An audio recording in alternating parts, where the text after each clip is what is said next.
కయీను నడిచినటువంటి మార్గము. ప్రియ సహోదరి సహోదరుడా, కయీను అనేటువంటి వారు ఆదాము అవ్వలకు జ్యేష్ఠపుత్రుడిగా మనం బైబిల్ గ్రంథంలో చూస్తూ ఉన్నాం. ఆదికాండము 4వ అధ్యాయములో మనం స్పష్టంగా చూసినట్లయితే కయీను యొక్క అర్పణను గురించి మనం చూస్తూ ఉంటాం. ఆదికాండము 4వ అధ్యాయము 5వ వచనంలో కయీనును అతని అర్పణను ఆయన లక్ష్య పెట్టలేదు, కాబట్టి కయీనుకు మిక్కిలి కోపం వచ్చి అతను తన ముఖము చిన్నబుచ్చుకొనగా అనే మాటను మనం గమనిస్తూ ఉన్నాం. అలాగే 8వ వచనాన్ని మనం గమనిస్తే కయీను తన తమ్ముడైన హేబేలుతో మాట్లాడెను. వారు పొలములో ఉన్నప్పుడు కయీను తన తమ్ముడైన హేబేలు మీద పడి అతనిని చంపెను. ప్రియ సహోదరి సహోదరులారా, ఇక్కడ మనం గమనించినట్లయితే కయీను హేబేలు అనేటువంటి వారిద్దరు కూడా అన్నదమ్ములు. కయీను వ్యవసాయం చేస్తూ తాను పండించినటువంటి పంటలో కొంత తీసుకుని వచ్చి దేవునికి అర్పణగా అర్పించారు. అయితే అదే సమయంలో తన తమ్ముడైనటువంటి హేబేలు కూడా తన గొర్రెలు కాచుకుంటూ అందులో శ్రేష్టమైన వాటిని, క్రొవ్విన వాటిని దేవునికి ప్రథమ స్థానం ఇచ్చి ప్రాధాన్యతనిచ్చి తాను ఇచ్చుటలో ప్రత్యేకమైనటువంటి వీళ్ళ శ్రద్ధను కనపరుస్తూ ఆ అర్పణ తీసుకొచ్చి దేవునికి ఇచ్చారు.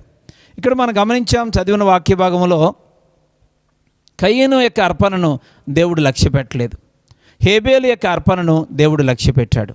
ఆ సందర్భంలో పిల్లరా ఆ వాక్య భాగంలో మనం చూసినప్పుడు దేవుడు కయీనుని స్వల్పంగా హెచ్చరిక చేసినట్లుగా కూడా మనం చూస్తూ ఉన్నాం. ముఖం ఎందుకు చిన్నబుచ్చుకున్నావు అని దేవుడు ప్రశ్నించాడు. తర్వాత నీ మనసులో ఏమాత్రం ఆ యొక్క బాధను ఉంచుకున్నట్లయితే నువ్వు సాతాను చేత శోధించబడతావు. పాపం అనేది వాకిట్లో నిలిచి ఉంది, అది నిన్ను శోధిస్తుంది, కాబట్టి అటు అవకాశం ఇవ్వద్దు అని చెప్పి దేవుడు స్వల్పంగా కయీనుని హెచ్చరిక చేసిన సందర్భం కూడా చూస్తున్నాం. అయితే ప్రియ సహోదరి సహోదరులారా, ఏమాత్రం కూడా కయీను దానిని లక్ష్య పెట్టకుండా తన తమ్ముడు మీద ద్వేషాన్ని పెంచుకున్నాడు, వారవలేనితనాన్ని పెంచుకున్నాడు, అసూయను పెంచుకున్నాడు. ఫలితంగా తమ్ముని మీద కక్ష పెంచుకొని తన మీద పడి పొలములో ఉండగా చంపేసినట్లుగా మనం చూస్తూ ఉన్నాం. ఎంత బాధాకరమైన విషయం. ప్రియమైన సహోదరి సహోదరులారా, మనం గమనించినట్లయితే మరి హేబేలు దేవునికి శ్రేష్టమైన వాటిని ఇచ్చాడు, ప్రథమ స్థానాన్ని దేవునికి ఇచ్చినట్లుగా మనం చూస్తూ ఉన్నాం. అందులో దేవునికి ఇచ్చే విషయంలో శ్రద్ధను కనపరిచినట్లుగా మనం చూస్తూ ఉన్నాం. అటువంటి శ్రద్ధ కయీనుకు లేకపోగా శ్రద్ధ వహించినటువంటి హేబేలు మీద పిల్లరా కక్ష పెంచుకోవడం అనేది ఎంత విచారకరమైన విషయం. ఇది హేబేలు పిల్లలు చేసిన పనిని బట్టి కయీను సంతోషించాలి. అదే సమయంలో హేబేలును ఏదైనా సలహా అడిగి ఏ విధంగా నువ్వు చేస్తే దేవుడు దాన్ని అంగీకరించాడు, నాకు కూడా సలహా ఇవ్వు అని అడిగి తెలుసుకోవాల్సింది పోయి సొంత తమ్ముడైనటువంటి హేబేలు మీద కక్ష పెంచుకోవడం కయీనుకు తగదు. ప్రియమైనటువంటి సహోదరి సహోదరులారా, ఈనాటి దినాలలో కూడా అనేక మంది దైవబిడ్డలైన వారు, దేవుని చేత పిలువబడిన వారు, దేవుని చేత ఏర్పరచబడిన వారు, అనేక సంవత్సరాలుగా దేవునితో సహవాసం చేస్తున్నవారు కూడా ఈరోజు కయీను చేసిన పొరపాటునే చేస్తూ ఉన్నారు. ప్రియమైన సహోదరి సహోదరుడా, కయీను పరిస్థితి ఎంత బాధాకరమైంది. తదుపరి వాక్య భాగంలో మనం గమనించినట్లయితే కయీనును దేవుడు శపించాడు, కయీను శాపగ్రస్తుడయ్యాడు. ఆదాము అవ్వ అనబడినటువంటి ఆది మానవులు దేవుని చేత పిల్లల దేవుని యొక్క కబంధ హస్తాలలో పెరిగినటువంటి వారు. అలాంటి వారికి దేవుడిచ్చినటువంటి ప్రథమ సంతానం కయీను, రెండవ సంతానం హేబేలు. ఆ దినాలలో పిల్లరా హేబేలు చేసిన పనిని బట్టి ఏమాత్రం కూడా పిల్లరా మరి దేవుడు నొచ్చుకోలేదు. ఎందుకనంటే హేబేలు యొక్క అర్పణ దేవుడికి అనుకూలంగా ఉంది, కయీను యొక్క అర్పణ అనుకూలంగా లేదు కనుక దాన్ని స్వీకరించలేదు. అయితే కయీను పశ్చాత్తాపడాలి. ప్రభువా, నా లోపాన్ని సరిచేసుకుంటాను, నీవు కోరినట్లుగా నీవు మెచ్చినట్లుగా తిరిగి నా అర్పణ మరలా చెల్లిస్తాను అని కయీను ప్రార్థించి ఉండాల్సింది. కానీ కయీను పిల్లరం అపవాదికి చోటిచ్చాడు. కయీను దేవునికి చోటు ఇవ్వలేదు, దేవుని హెచ్చరికకు చోటు ఇవ్వలేదు.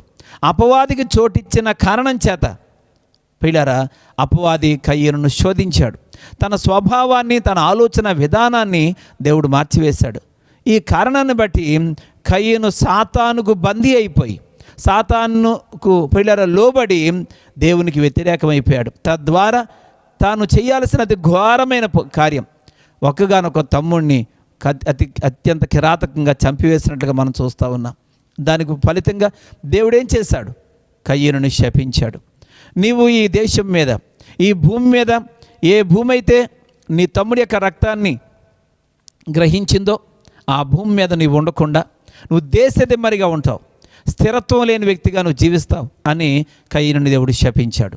ప్రియమైనటువంటి సహోదరి సహోదరులారా, ఈనాటి దినాలలో మనం గమనించినట్లయితే కయీను వలె శాపగ్రస్తులం కాకుండా మనలను మనము జాగ్రత్తగా చూసుకోవాల్సినటువంటి అవసరత ఉంది అని ప్రభు పేరట తెలియపరుస్తూ ఉన్నాను.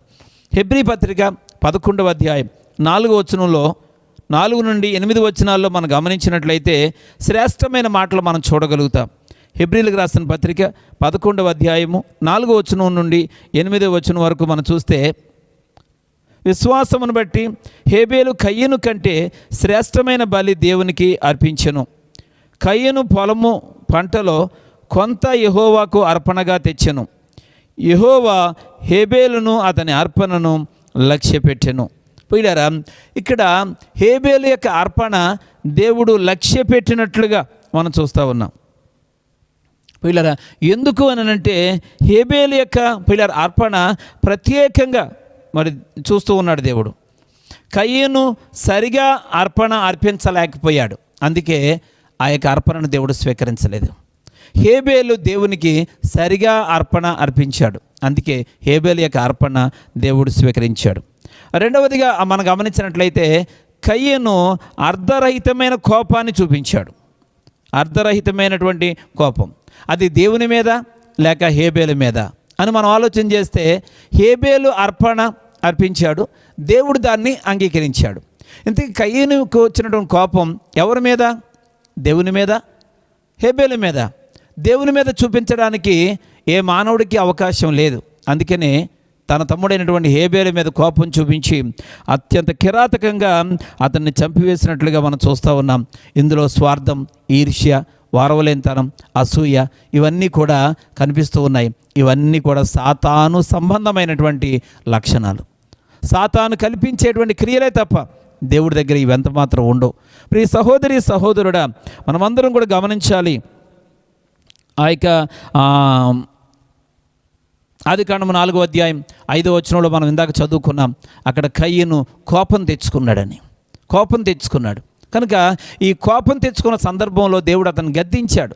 ఖచ్చితంగా నీ యొక్క పాపం అనేది పొంచి ఉంది కాబట్టి జాగ్రత్తగా ఉండని చెప్పినప్పటికీ కూడా కయీను ఏమాత్రం దేవుని మాటను లక్ష్య పెట్టలేదు, హెచ్చరికను ఏమాత్రం లక్ష్యం చేయలేదు. పిల్లరా, కాబట్టి మూడవదిగా కయీను యొక్క లోపం ఏంటి అని అంటే దేవుని యొక్క హెచ్చరికలను లెక్క చేయలేదు. అంటే కయీనులో 3 లోపాలు ఇక్కడ వారు కనబడుతున్నాయి. ఒకటి, అర్పణ సరిగా అర్పించలేకపోయాడు. రెండవదిగా చూసినట్లయితే అర్ధరహితమైన కోపం చూపించాడు, అర్థం లేనటువంటి కోపాన్ని చూపించాడు, అది ఎవరి మీదో తెలియదు. మూడవదిగా చూసినట్లయితే దేవుని సన్నిధిలో దేవుని హెచ్చరికను ఏమాత్రం కూడా లక్ష్య పెట్టలేకపోయాడు. ఈ 3 కారణాల చేత కయీను ప్రియులారా అక్కడ శాపగ్రస్తుడు అయినట్లుగా, తన జీవితాన్ని నాశనం చేసినట్లుగా, శాపం పొందుకున్నట్లుగా మనకు కనబడుతూ ఉంది. ప్రియ సహోదరి సహోదరుడా, మన ఆధ్యాత్మిక జీవితాలలో మనం చాలా జాగ్రత్తగా ఉండాల్సినటువంటి అవసరత ఉంది. ప్రియులారా, దేవుడు అంటూ ఉన్నాడు ఆదికాండము 4వ అధ్యాయం 7-8 వచనాలలో, ఇక కయీను, నువ్వు సత్క్రియ చేసినలా నీ తల ఎత్తుకున్నావా? నువ్వెందుకు తల తెంచుకున్నావు? ఎందుకు ముఖం చిన్నబుచ్చుకున్నావు? నువ్వు చేసిన పని సరైంది కాదు, అందుకనే నీవు తల ఎత్తుకోలేకపోతున్నావు అని దేవుడు అక్కడ అన్నట్లుగా మనం చూస్తూ ఉన్నాం. కాబట్టి మనం ప్రత్యేకంగా ఈ యొక్క శ్రేష్టమైన సమయంలో మనం నేర్చుకోవాల్సిన విషయం ఏంటి అని అంటే, హేబేలు వలె దేవునికి సరైనటువంటి అర్పణ అర్పించగలగాలి. అనగా ప్రతి విషయంలో కూడా దేవునికి ప్రథమ స్థానాన్ని ఇవ్వాలి. వాక్యం వింటున్న సహోదరి సహోదరుడా, నీ ఆధ్యాత్మిక జీవితంలో నువ్వు దేవునికి ఇచ్చే ప్రతి విషయంలో కూడా, అది సమయం కావచ్చు, లేక ధనము కావచ్చు, వస్తువు కావచ్చు, మరే ప్రాధాన్యత కావచ్చు, ఏదైనా కావచ్చు, ప్రతి విషయంలో కూడా ప్రథమ స్థానాన్ని, ప్రథమ ప్రాధాన్యతను దేవునికి ఇవ్వాల్సిన అవసరం ఉందని ప్రభు పేరట గుర్తించాల్సిందిగా కోరుచూ ఉన్నాను. నీ జీవితంలో దేవుడు ఎన్నో రకాలైన మేలు చేస్తూ వచ్చాడు. నీ స్థితిని, నీ గతిని, సమస్తాన్ని కూడా మార్చివేస్తూ నీ యొక్క స్థితిగతులలో ఆయన అనేక మార్పులు తీసుకువచ్చాడు. ఇన్ని రకాల కార్యాలు చేసినటువంటి దేవదేవుని యొక్క సన్నిధిలో నువ్వు తీసుకునే తీర్మానాన్ని వ్యక్తిగత జీవితంలో పాటించేటప్పుడు ఖచ్చితంగా నీవు ప్రథమ స్థానాన్ని దేవునికి ఇవ్వాల్సిన అవసరం ఉంది. ప్రథమంగా ప్రతి విషయంలో కూడా మొదటి స్థానాన్ని దేవుడికి ఇచ్చి, మొదటి ప్రాధాన్యతను దేవుడికి ఇచ్చి, ఆ ప్రకారంగా దేవుడిని గౌరవించాల్సిన అవసరం ఉందని ఈ సందర్భంగా మనం గుర్తించాలి. అదే సమయంలో కయీను వలె ఆ 3 లోపాలని మనలోకి రాకుండా చూసుకోవాల్సిన అవసరత ఉంది అని మరొకసారి ప్రేమపూర్వకంగా దేవుని పేరట తెలియచేస్తూ ఉన్నాను. కయీను సరిగా అర్పణ అర్పించలేకపోయాడు. రెండవదిగా గమనించినట్లయితే అర్ధరహితమైన కోపం, వాక్య విరుద్ధమైనటువంటి జీవితాన్ని జీవిస్తూనే మరలా అవసరం లేని సమయంలో కోపం తెచ్చుకున్నాడు. పిల్లరా, ఎవరైనా కానీ పొరపాటు చేసినప్పుడు ఖచ్చితంగా దేవుడు గద్దిస్తాడు. దాన్ని సరిచేసుకోవాల్సిన అవసరం ఉంది. ఇక్కడ కయ్యను కోపం అర్ధరహితం. అలాగే నీ జీవితంలో కూడా దేవుడు గద్దించినప్పుడు, హెచ్చరిక చేసినప్పుడు, సరిచేసుకోమని సూచించినప్పుడు సరిచేసుకోవాలే తప్ప కోపం చూపించకూడదు. ఆ కోపమే కయ్యూను యొక్క నాశనానికి కారణమైంది, అపవాదికి అవకాశం ఇవ్వడానికి కారణమైంది అని చెప్పి ప్రభువు పేడ తెలియపరుస్తున్నాను. ఒకవేళ మన జీవితాలలో కొన్ని సందర్భాలలో మనం దాన్ని గ్రహించలేకపోయినా, మూడవదిగా కయ్యూనును దేవుడు హెచ్చరిక చేశాడు. అప్పుడైనా కయ్యూను తన జీవితాన్ని సరిచేసుకోవాల్సింది. అలాగే మన జీవితాల్లో కూడా కొన్నిసార్లు దేవుడు మనలను హెచ్చరిక చేస్తాడు. ఆ విధంగా మనం సరిచేసుకోకపోతే ఖచ్చితంగా శాపం తెచ్చుకుంటాం. ఇక అంత్యకాల దినాలలో అయ్యో వారికి శ్రమ. ఎవరికి అనంటే కయ్యూను మార్గములో నడిచిన వారికి శ్రమ పొందిన తర్వాత వారు నాశనం అయిపోతారు అని దేవుని వాక్యం హెచ్చరిక చేస్తూ ఉంది.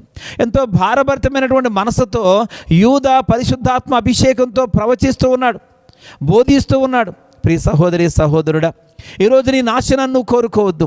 నశించిపోతున్న వారిని రక్షించడానికి లోకానికి వచ్చినటువంటి మన పరమ తండ్రి యూదా గారి ద్వారా వ్రాయించిన పత్రికలో ఒక మాట ద్వారా ఈరోజు మనల్ని హెచ్చరిక చేస్తూ ఉన్నాడు. కనుక ఆ మార్గాన్ని మనం విడిచిపెడదాం. ఇప్పటికే కయ్యూను నడిచే మార్గములో ఎవరైనా నడుస్తున్నట్లయితే, కయ్యూను మార్గాన్ని అనుసరిస్తూ ఉన్నట్లయితే, కయ్యూను చేసిన లోపమును పొరపాటునే ఈరోజు కూడా కలిగి ఉన్నట్లయితే, ఇప్పుడే దేవుడు నీతో మాట్లాడుతూ ఉన్నాడు. నీ అంతరంగంతో దేవుడు పరిశోధన చేస్తూ మాట్లాడుతూ ఉన్నాడు.